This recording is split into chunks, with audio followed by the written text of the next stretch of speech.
Hello, my name is Evan Crawley, and I'm with Lincoln County Soil and Water, and this is Clay Hefner. And we are at Indian Creek Farms, and today what we're going to do on our farm tour is go over pretty much a farm-to-table operation and show y'all really what happens from a farm standpoint that goes and sells in Denver, North Carolina. So hop in, and I hope y'all enjoy the farm tour.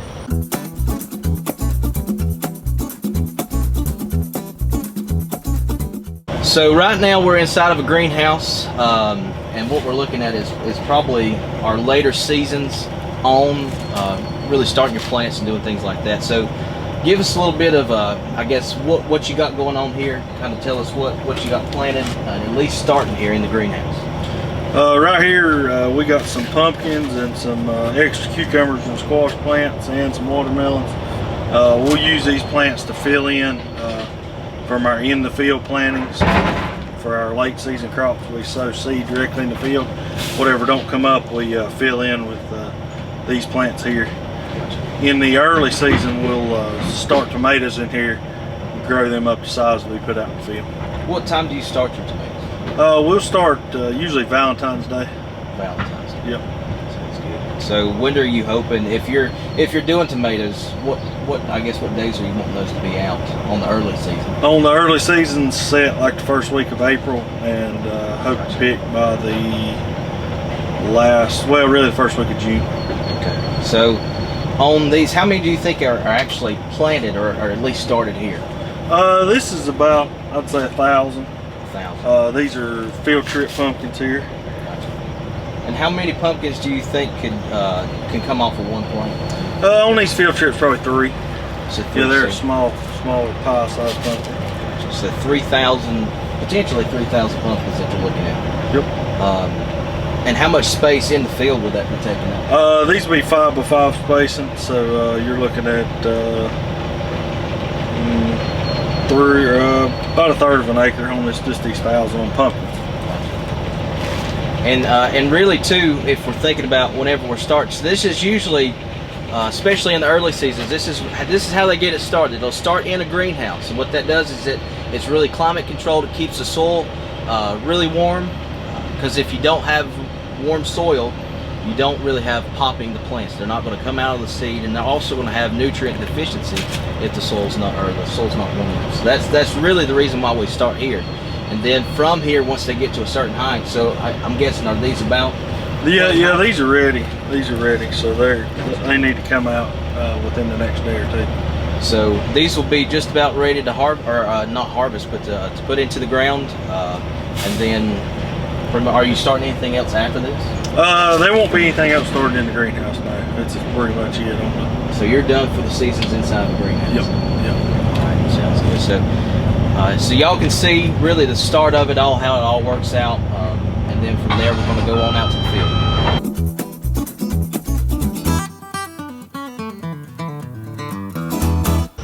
I guess explain to me what we got on the back of this truck, or what's happened this morning. This morning picking of squash, cucumbers, zucchini, white cucumbers. We just started picking this patch about 2 weeks ago, and we'll pick on it about 4 weeks. We'll take these and wash them up, and we'll use them for probably this weekend sale at the stores. How long can these sit? You might could get a week out of them or so. They're a little bit perishable. So how much weight do you think?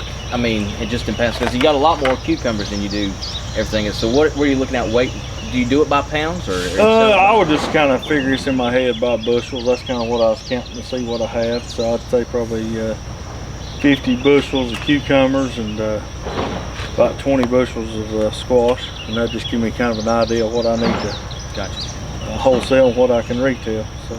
And to be able to do all this with the workers that you have, how long would this take? I mean, just to pick something like this. It took 10 guys about 2 hours, but that includes driving to the other field, which is about a 10-12 minute drive. So Clay, what exactly is this thing right here? This is a quad of bumblebees. They're farmed in Canada, and they ship them in. It's 4 hives with about 400 or 500 bees per hive, and there's 4 hives in that box. We use those for pollination. They really help us out in the early part of the year when the honeybees are busy pollinating tree crops and other things.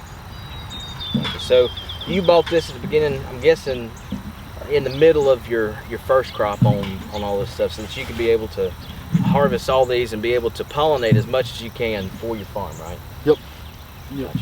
So that's the major point of having these. Sometimes if the bees are busy and he has a farm this big, sometimes you have to kind of make things work for you. So that's what these quad boxes do. They come in, they bring the bees in, those bees are going to work fairly hard to get what they need, and then they come back out, and that's the whole process for them. So as you can see what we saw up there with the cucumbers, this is really a big help for the farm. So all right, so last time on the last video that we did, we talked about bees and the importance of bees. Now I don't know if you can see these, but there's bees everywhere on the inside of this, and what they're doing are these little yellow bits right here. They're coming in, they're actually starting to go ahead and pollinate all those. They'll go from plant to plant to plant, or from flower to flower to flower, and what they're doing is they're taking the nectar and they're putting it into the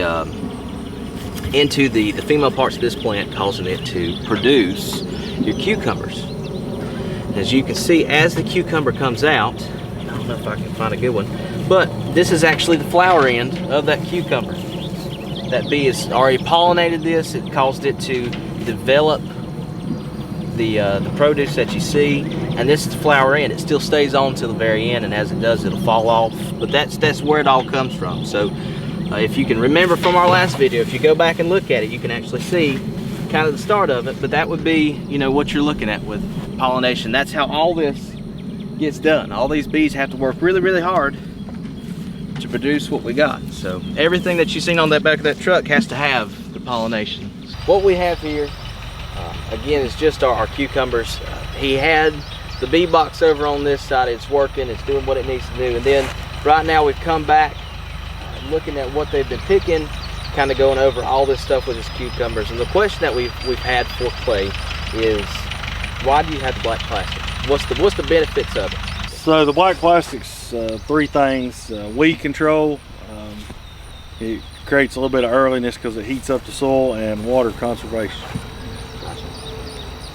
Do you do any of these crops without plastic, or pretty much everything in plastic? Mostly everything in plastic. The only thing we really do without it would be pumpkins in the fall. It's been fairly hot summer. We hadn't had a lot of rain. So what is y'all's way of being able to get everything out here watered, making sure everything is wet enough to be able to produce? So under the black plastic we have a drip irrigation. It's like a 1-inch line with small emitters on it, and from there we've got header lines that run down to the creek, and we got big irrigation pumps, and so we run water on these crops sometimes daily, sometimes every couple days, 2 or 3 hours a day, and that keeps giving them all the nutrients they need. Gotcha. Do you ever mix anything in, like Miracle Grow or anything like that with your lines? Yeah, we run fertilizer, and here lately it's they've some new insecticides that safer for the bees that we can run through the drip irrigation to keep the insect pressure down without harming the pollinators. Gotcha. So you can do everything pretty much just from drip. You don't have to come back in here and spray. It's all coming out and through. Nope, just through the drip. That's our goal anyway. I understand.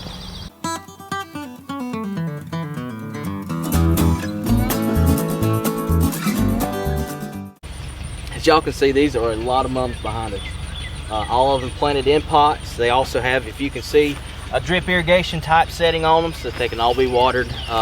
So explain a little bit about mums, or what you're doing with the mums and all that kind of stuff. So we're growing these mums for fall sales.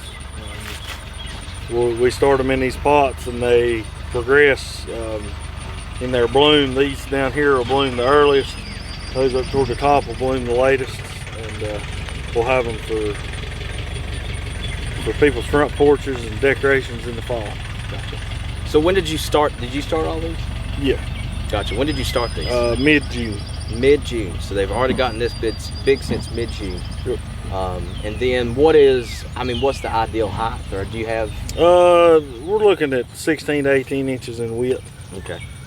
Gotcha. Now will these come back or are these pretty much a 1 year? They're pretty much they're annual. Gotcha. But what are annuals and what are perennials? Annual will be a plant that comes that does not come back. It just lasts one growing season, and perennial will come back year after year. Gotcha, year after year. So, like I said, these will be pretty much just for somebody's front porch or somebody's front yard or somewhere like that, just for one growing season. After that, they do die. Then you have to come back and meet clay and get you some more mums, and that's the way to do it. So, but like he said, he's doing these in sections. So, and this is really the best way to do these, is if you're growing these, you know that you can get rid of these faster. These are going to be able to go out once they're probably in August sometime, in that time frame. So he's going to be able to get these, starting these out early. People will start to buy these out, and as he goes through, though, he has different ages on these so that he can be able to grow all the way through the season and be able to sell, and not just have them all at one time. You're going to have, you know, those different phases, which is really the best way to do stuff like that. So that's a really good thing to do. Sounds good. So how many do you think you have? Or I'm sure you know how many you have. There's right at 10,000 out here. 10,000 mums. We were talking about back at the greenhouses a little bit, but we're saying that you have different crops, different things going on here. And right now what we're looking at are, you know, you have these German, what are these again? German Johnson. German Johnsons, and you also have... these are great tomatoes. I think they're Smarty is a variety. Gotcha. So we have two different ones that you can see, and you grow how many varieties right now on the... Probably about 10 or 12 varieties. 10 or 12 varieties out on your farm. And you're looking at how many tomato plants do you actually have? Right now, probably across our several little farms, about 35,000. 35,000 plants. How much can a plant produce? Anywhere from 3 to 20 pounds per plant, just depending on what they are. 3 to 20 pounds per plant. So, really, you said back at the greenhouse, you start on February the 14th, is that right? Yep. So that's whenever Valentine's Day is. That's whenever he starts them in his greenhouse. And then when do you said somewhere mid-April that you're bringing them out here? Yep. And actually plant? First, second week of April we'll plant, and these are actually the second crop of tomatoes here. Second crop of tomatoes. When do you know that you're done? I mean, when do you? Well, usually just the fruit. The fruit will start picking them at the bottom. When we get up toward the top, there just won't be any more fruit. Gotcha. So then we'll quit. So whenever they've stopped producing in this section, you're done. Yep. Do you cut them all out and then restart? I mean, is that really? Yeah. Well, we'll just cut them all out. We'll take this plastic up. We do repurpose some plastic, but we won't have enough time on these tomatoes. We'll have to start over for next year. Gotcha. So on this vine, as you can see, or on the plant itself, you have your different ones that are setting at different times. You have, again, these are your German Johnson. So they're all ripening at different stages. You can see all the way down the plant there are different ones. I mean, even all the way up. But these actually turn pink, which is a fairly unique color. A lot of them that you see, especially around, are just red, but there's all different kinds and colors. Everything from yellow pears to these, just green tomatoes, even Cherokee purples or purple.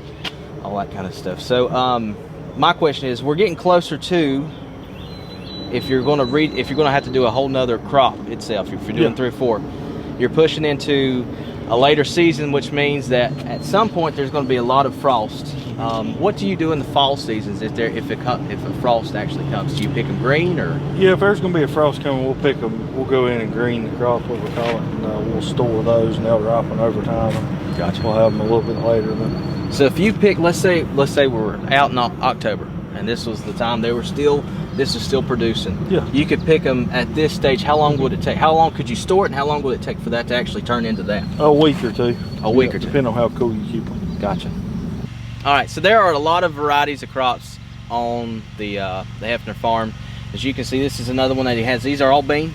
And what beans do, they'll grow up like a vine, and that's why they have all these different I guess sets as you go on up, so that they can, as they come up from the ground, they'll start to attach, start to rope around, and they start to climb up. And then what he'll do is, whenever he gets to a certain size, is come back through, pick them out, and then you can collect multiple harvests off of these. So these are actually watermelons. what he has planted. Again, these are just another part of his varieties out here in the crop. What they do, again, it's all up to bees or our pollinator species. They'll come in, they'll hit these flowers just like this. As y'all can see, those bees hit that, as it starts off just exactly like that right there. It has that end on it. Those bees will hit it as many times as they can, and then once it does that, it has everything it needs to produce the fruit or the whatever comes off of that, and then it'll start to close up on the end. This is actually called the blossom end of the plant, and then as it grows, it'll grow and grow and grow, and then finally turn into something like this. And of course, these needs months and months to grow and be able to produce. And you can see he has an entire field of these. So I'm sure there's different seasons and different times that they'll be picking up these as they go. And it also looks like they have a few different species in it. But that's his watermelon crops. And again, it's all up to the bees. So if y'all can go back and watch that bee video, it's the way to do it. So as you can see again, it's up to the bees. The bees actually need this. They're going to hit these, and as they do, it creates your different okra plants. So, or at least the okra vegetables. So, or the pods, yeah. So that's what it's making as it's going up through. All right. So we've gone over our okra, we've gone over our watermelons, we've gone over our beans, tomatoes, everything else that's out here. So the last thing we have on our tour right now is our peppers. So as you can see, this is actually a fairly big one. This is a bell pepper. Can you explain, how many do you actually have out here? How many plants? Plants about 500. 500 plants, and you're expecting how much do you think, bushel-wise? I'd say half a box per plant, half a bushel per plant. Gotcha, half a bushel per plant. And how long will these go? They'll go another 3 weeks probably, depending on how hot the sun gets. How hot the sun gets. Yep. Do you have anything really hot out here, or is it pretty much just? No, right here I grew bell pepper. Gotcha. Just regular old bell pepper. All right. So we're farming about 45 acres of vegetables on family land and various rented land around southern Lincoln. I mean, pretty much everything's being used just for, you don't do anything else pretty much. Well, we have the ornamentals in the greenhouse. We do a lot of flowers and stuff. All right. Mums, yeah. All right. So thank y'all very much for coming on this farm tour. We really appreciate it. And we also want to say thank you to Clay for letting us come out. Yeah, we appreciate y'all coming out. If you want to purchase our products, visit Fresh Market Produce in Denver, North Carolina.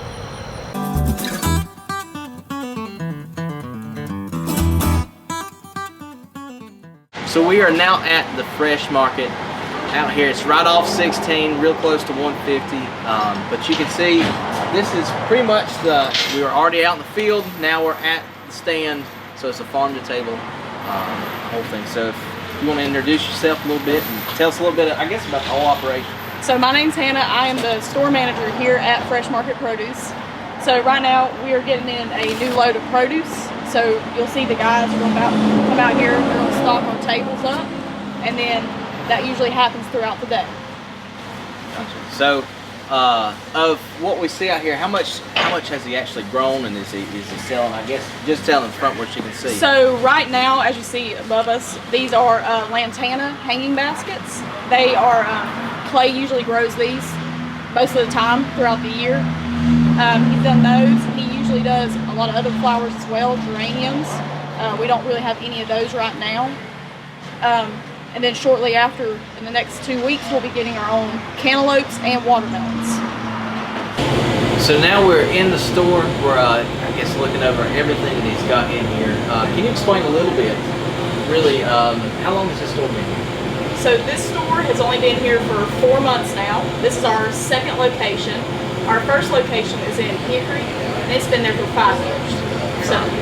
So this one's just now starting to get rolling a little bit, and it'll be a permanent location. I understand. So how many different varieties do you have throughout the store? What are y'all? What's the best or the hottest seller that you got? So the hottest seller would be red tomatoes, Cherokee purple tomatoes as well.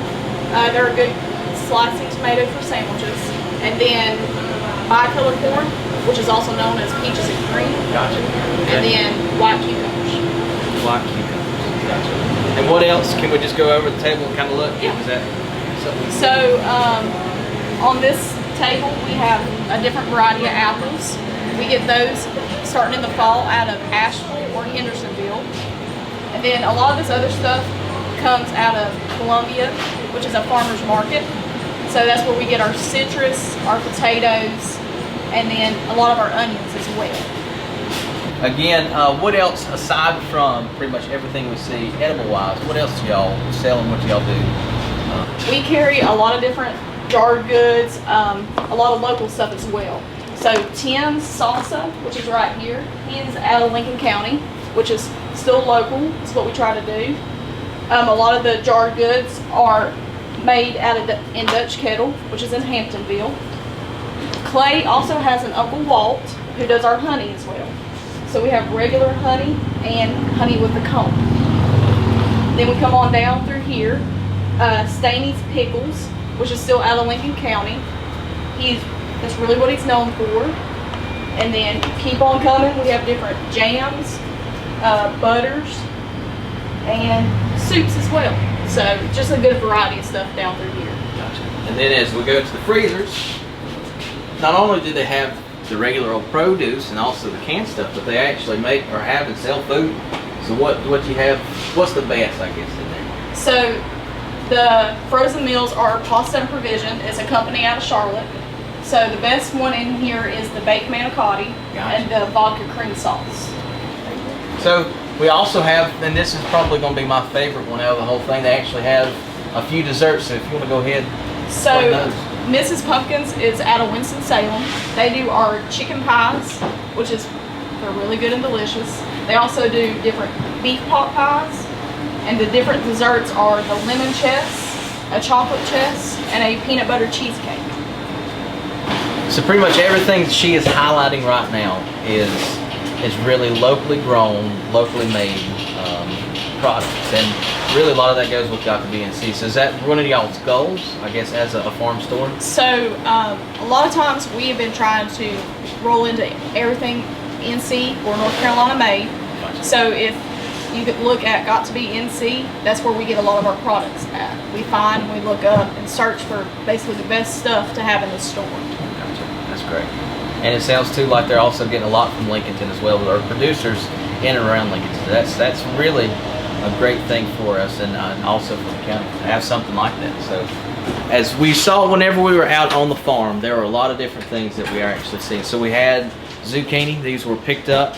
We could see squash that were in the buckets, so I had a lot of these. Also the two different types of cucumbers that they had, of course okra, and then beans and things like that. And of course behind us we have all these tomatoes. So there's a lot of different things that we've seen out on the farm, how they're grown, how they're made, and then they're putting it out on the shelves. So the two different types of cucumbers, the green cucumber and the white cucumber. The white cucumbers are less acidic, so a lot more people love them, and they're better for pickling. So a lot of people during the summer months, you'll see them start to pickle or can stuff. So cucumbers is one, and then the half runners is another one as well. Yeah. So the German Johnsons are the ones you saw at the farm. They're one of Clay's specialty ones he grows. They're a better tomato for putting on BLTs or any tomato sandwich. So those are really good. And then the grape tomatoes as well. These are the smaller heirloom ones as well. They're an overall better tomato for putting on salads or using for a pasta sauce or anything like that.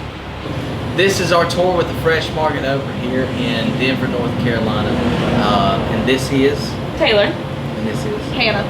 And we're really thankful for letting us come in and really take a lot of their time to be able to video inside the store. So what exactly are your hours and all that stuff? So we are open 7 days a week, Monday through Friday, 9 a.m. to 7 p.m. and then Saturday and Sunday, 9 a.m. to 6 p.m. And is there a really good way for them to reach out or find you on Facebook or on something like that? So we're on Facebook. We're listed as Fresh Market Produce Denver, and then we're also on Instagram as well, listed as Fresh Market Produce Denver. So. Gotcha. And then lastly, if you were to give directions to somebody from or to the store from just Lincolnton, how would you do it? What would be the best way to get here? So basically, going to stay on Main 150 and come all the way up until you hit the Bojangles, That's listed under Maiden, and then you'll turn right onto Highway 16. Then you'll see the big, gigantic red sign that's on the side of the road, and you take a right. That's the best way in. So thank y'all again. We really appreciate it.